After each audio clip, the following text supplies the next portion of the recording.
Hello again. Thank you for joining me for my third process video. And in this one, I thought I would do something a little bit different. Now, in concept art, sometimes you have to come up with many different ways to come up with an idea. And I've noticed a lot of people use different 3D programs. They'll use Nuke and other nature generating programs. I've seen Scott Robinson use these things called wallscapes, where he'll take a photo on the side of a skyscraper and turn that into a city. And so I thought I would experiment for a bit for this one and use a level editor, the Far Cry 4 editor in particular. And since I am using the Far Cry editor, I thought it'd be fun to do some fan concept art. So making concept art for a fake Far Cry game. In this case, I called it Far Cry Supernova, just as sort of an interplanetary Far Cry, something like a really, really far cry, something that takes place on another planet. Now, I haven't used this editor in particular since Far Cry 1, but I've used level editors all my life.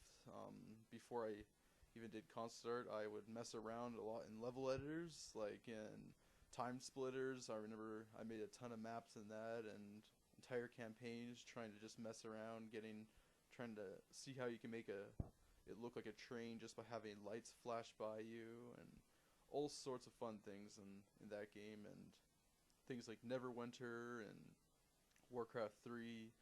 Those had amazing editors where you can make your own worlds and entire gameplay styles. And I thought, you know what, I could probably make a pretty good base for an illustration or concept art in this. So I do just that, and what I'm using it for is basically a form of sketching, so I'm just sort of playing out different shapes that I like, texture in the way that I want, trying to figure out this software as I go along. What I'm hoping you get from this video is knowing that you could use anything to get an idea out. It could be photos, 3D, even other video games, as I'm attempting to do with this one. See me placing similar objects around.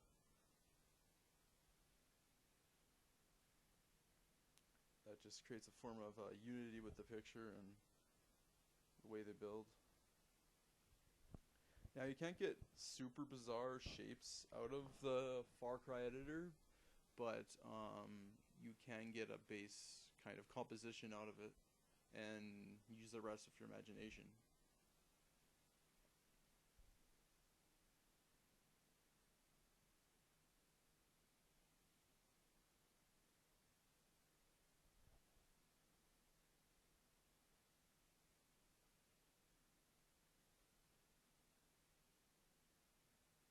And you can see here I'm just doing some midway through sort of little concept for myself, concepting my concept again, where I'm just gonna lay out what I kind of want to do with the illustration before I continue it.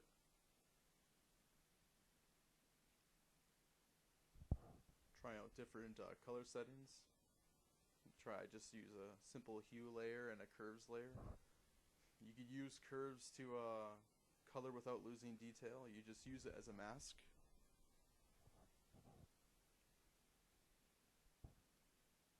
And going right back into the program and digging around, adding different props.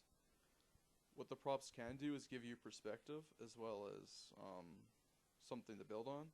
It's the same way that a lot of people use photo textures and just paint over them, or building a 3D model.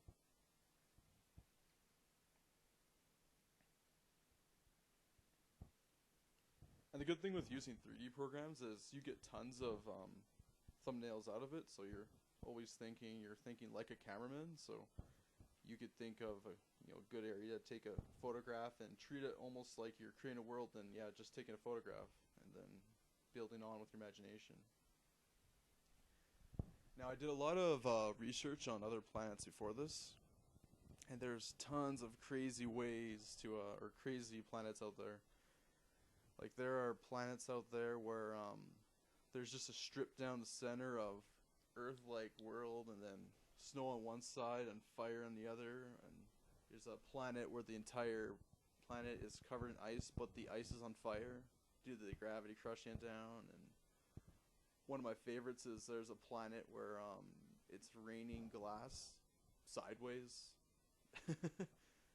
And oh yeah, and if there's a planet with a red star, then all the vegetation on that planet would have to be black because it wouldn't, be able to absorb all the UV. So there's literally just crazy planets out there. The thing is, when you're doing concept art, you want it to be at least around 70 to 80% recognizable, or people will not be able to relate to it. That's why you won't see crazy bubblegum planets on, in a lot of mainstream media and that sort of thing, because it's hard to believe. Star Wars is a good example of making really believable planets. They do a sort of thing where each planet is just sort of an area of Earth that they just sort of make into a full planet instead of going truly bizarre. You see here I'm trying out different angles to see what I like. I do end up going for a more aerial shot by the end. I figured I'd do that because my last few illustrations have been pretty eye level, or concepts rather.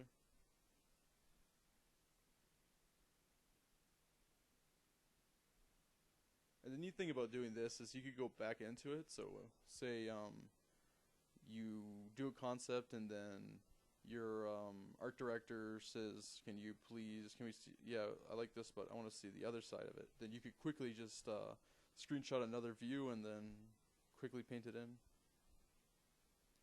Now you don't have to make, concept art for whatever game you're using the editor for, obviously. I'm just making a Far Cry concept because, I, as respect for using their engine in this process video, and, it'd be kind of fun, and, Far Cry's pretty damn awesome series. And I think it would be, they're going out of the way to make Primal, which is way in the past, so I thought, it would be cool, a Far Cry on another planet, so let's give it a whirl.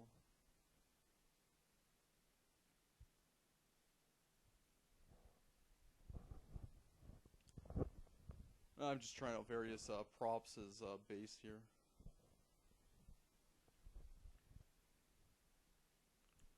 If there is one weakness using editors, I don't know if you could change in this game, it's your, well, I guess you could technically use the command console and change your field of view, but yeah, it's mostly your field of view. You have less power to control that.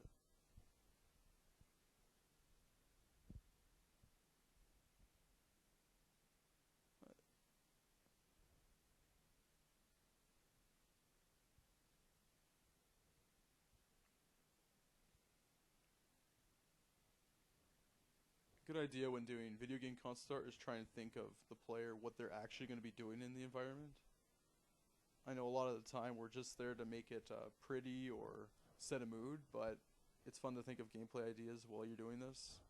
Like when I was thinking about, a lot about having crystals or diamonds in this level, where I heard about that planet that was raining glass, and I thought it'd be cool if a lot of the planet was covered in glass. Like instead of water, maybe there's just a sheet of glass below there.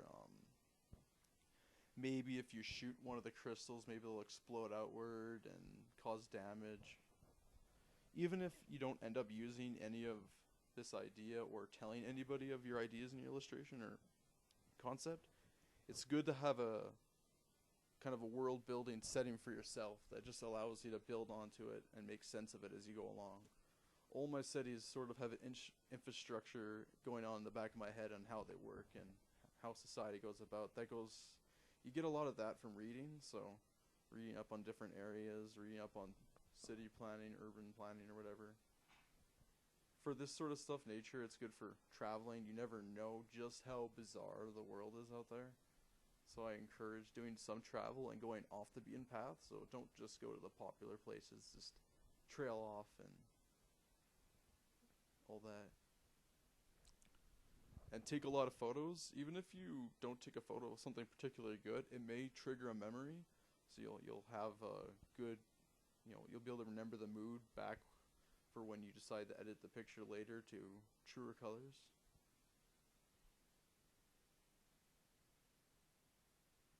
and that all becomes part of your visual library that you can pull from for your creativity. I can see here I'm starting to paint. I added a sky for my Japan trip.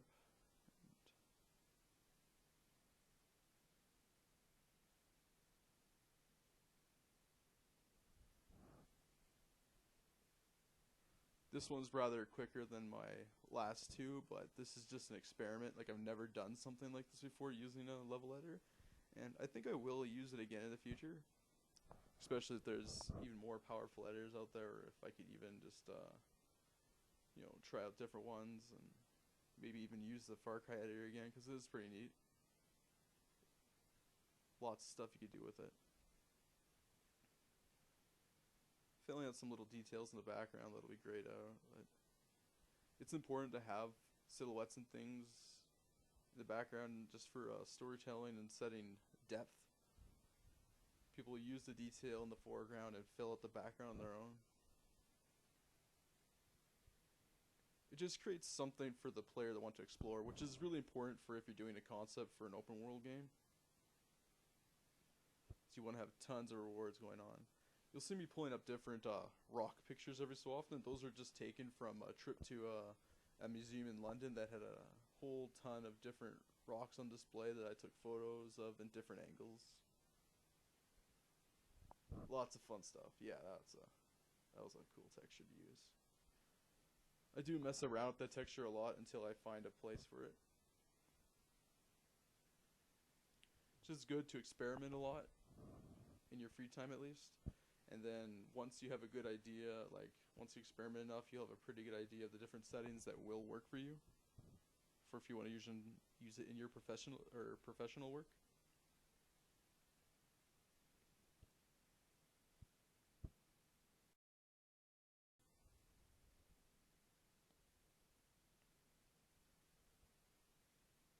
And a good way to make things glow, you'll see eventually, is just using different blends of color dodge and linear dodge as layer types, not as just the brush, but just messing around with different layer types.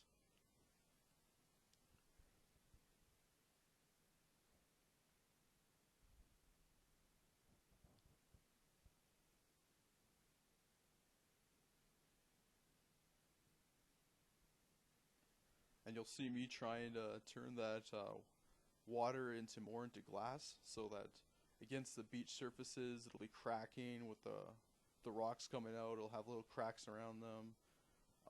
You'll have pieces of the glass shattered around the environment.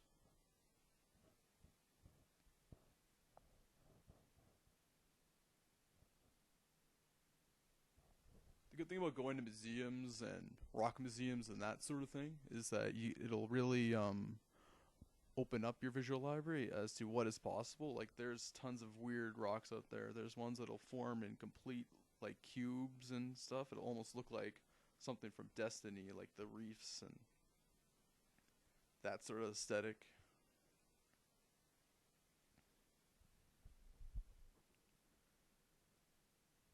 The key idea is to make things believable. They don't have to be true to life. Like, if you look at Star Wars, none of that would actually make sense or work.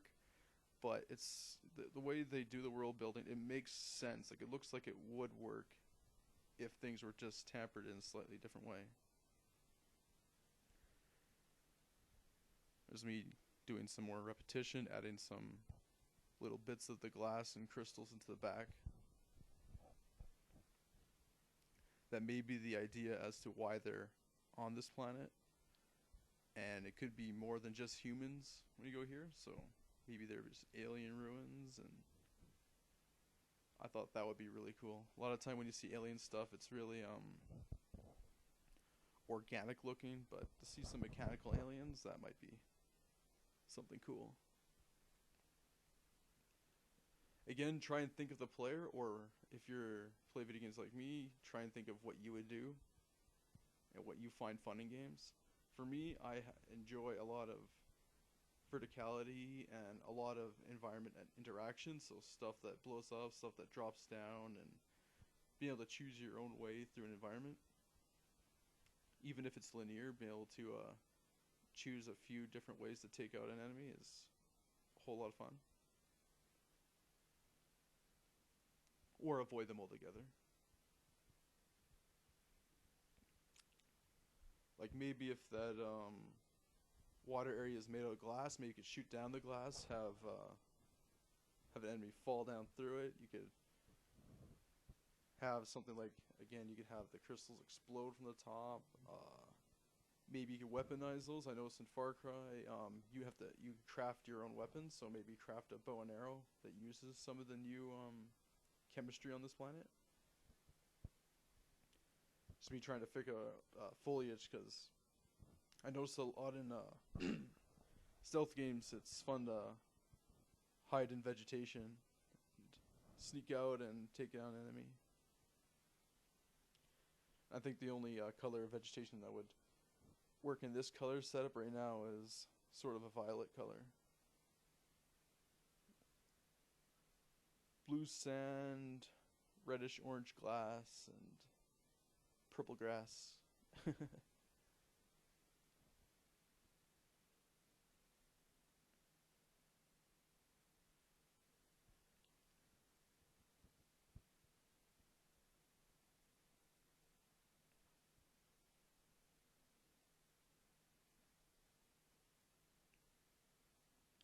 Now, while I am sticking pretty close to the composition that I took from the screenshot, you'll find that everybody will come up with a different ending to their concept. Like, there's tons of ways to go from every point in the picture. That's why sometimes on some concept teams, they'll toss a picture between concept artists and see what they can do with it.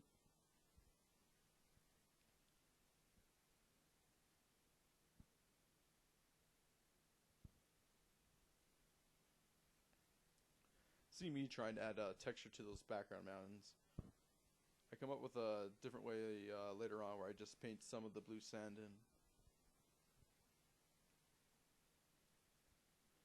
I was gonna have more city in the background, but Far Cry games, there's usually no cities. There's maybe tiny villages at most, and some bases, ruins, and that.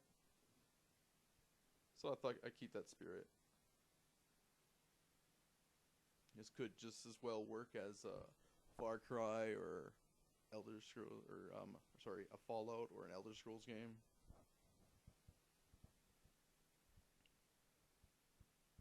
Because open world games tend to have a lot of things that they follow. Or exploration based games or adventure based games like Uncharted or Tomb Raider. The new Tomb Raider game, Rise of the Tomb Raider, is incredible for level design. There's just so many physics puzzles or puzzles that make sense. That's what really makes me happy in a lot of games, is puzzles that make sense. As opposed to, shifting blocks around. Shift a block that, is weight oriented and actually, cause and effect. So you feel like you're doing something.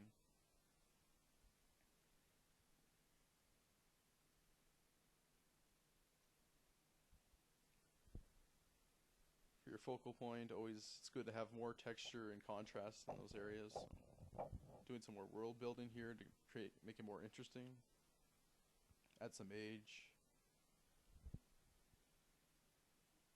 So level editor is good for composition, but you won't get a whole varied amount of different assets to use unless you really, really trick it.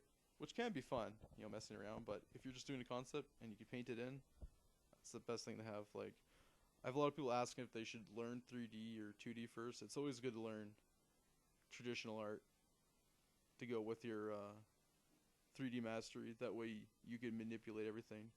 That's why I called this episode The Joy of Using Everything That You Have Available to You, so that you can use photos, 3D, painting, everything, all of your knowledge at once. And don't be afraid to try out new things. If you have a new form of software, try and mess with that, figure it out. Make your own brushes in Photoshop. Take photos of your pen strokes, try and turn those into brushes. Take photos of skyscrapers, mesh them around. Photoshop is just like a living embodiment of your imagination, so use it. And the more you use these tools, the better you'll have a vision in your head of what you're going for.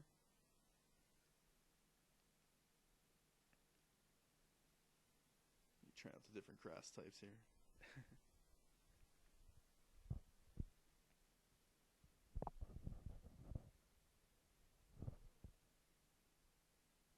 Making the ground sort of alien by having different shapes, lighting on it. It's good to flip your picture every so often just to make sure your composition is right. I'm adding a photo texture there that just allows some more information for your eyes to stick on. If you're asked to, you could do a separate concept of those ruins after on a separate page. Right now it's just about getting the mood and the general composition of the map and everything to sort of inspire the rest of the team.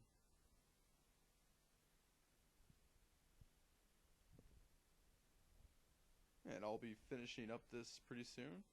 And I'd like to thank you again for joining me for these 3 process videos. I may do some more in the future, but for now these are just 3 of the many ways that I will go about making a picture. Thank you so much for joining me, and stay creative.